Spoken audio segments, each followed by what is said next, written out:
In this video, I'm going to demonstrate how to graph y equals the tangent of x, where x is an angle given in radians. This method is going to use the calculator to get decimal approximations of tangent. So those decimal approximations are going to go on the right-hand side of the t-chart. This is unlike when we graphed sine and cosine, where we use the unit circle and a ruler to graph.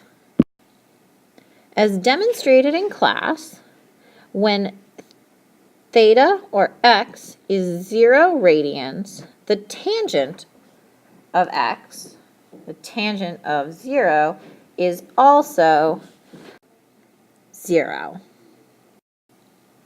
I can now go over to my graph, which is on the right side of my screen, and find x equals 0, and then I'll plot a point at y equals 0, because tangent is going to go on our y-axis.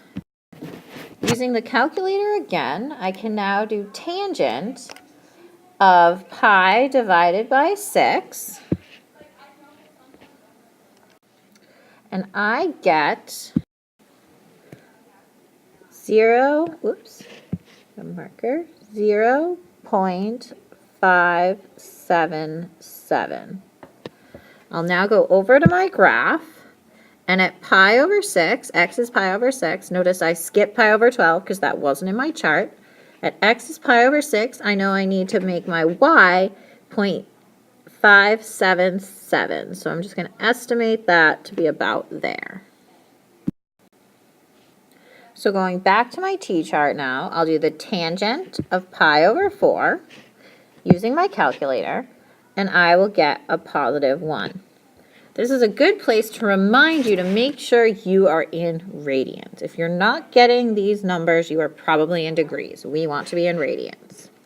So now transferring that back to my graph, I will look and find pi over 4 on my x and go up to a positive 1 on my y. So I'm going to do one more, and then I'll assume you're getting the hang of it, and I'll fill a few extra in. So the tangent of pi over 3, using my calculator, comes out to 1.73. So pi over 3 on the x, up to 1.73. I'll estimate it to be about there on the y. Great. Now hopefully you're understanding what I'm doing. So I'm just going to fill in a few more up until pi over 2, and we'll figure out what's happening there. All right. This is probably a good place to note that 11 pi over 24 is nowhere on my x-axis. That's okay though. I know it comes between 5 pi over 12 and pi over 2. So I'm going to line it up right about, make a blue line right about there on my x-axis. Now, something funny happens at pi over 2. When I try to put it into the calculator, I get an error message. I get an undefined. And if you remember back when we were finding tangent from the unit circle, it was sine over cosine. Cosine is 0 at pi over 2. So we are in fact going to get an undefined answer. So what it actually is an asymptote. You'll notice that on the left, these values seem to be increasing, so much so that I couldn't even put 11 pi over 24 on the graph. It didn't fit. And if we got closer and closer to pi over 2, we would have seen bigger and bigger tangent values. So we're going to assume it's increasing forever there. You should also notice that after pi over 2, we get negative tangent values. Again, that should look familiar from our unit circle unit. You'll also notice that these numbers start to repeat themselves. Notice these two, 11 pi over 24 and 13 pi over 24, are the same number, just one's positive and one's negative.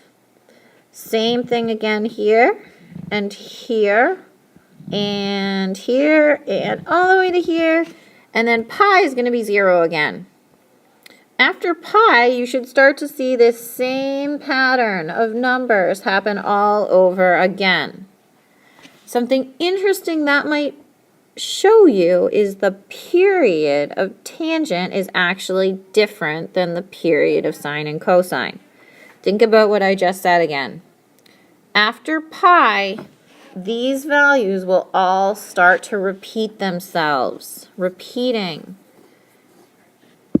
Okay, well, I hope that was enough information to get you through the homework. We'll discuss more in class tomorrow. Good luck.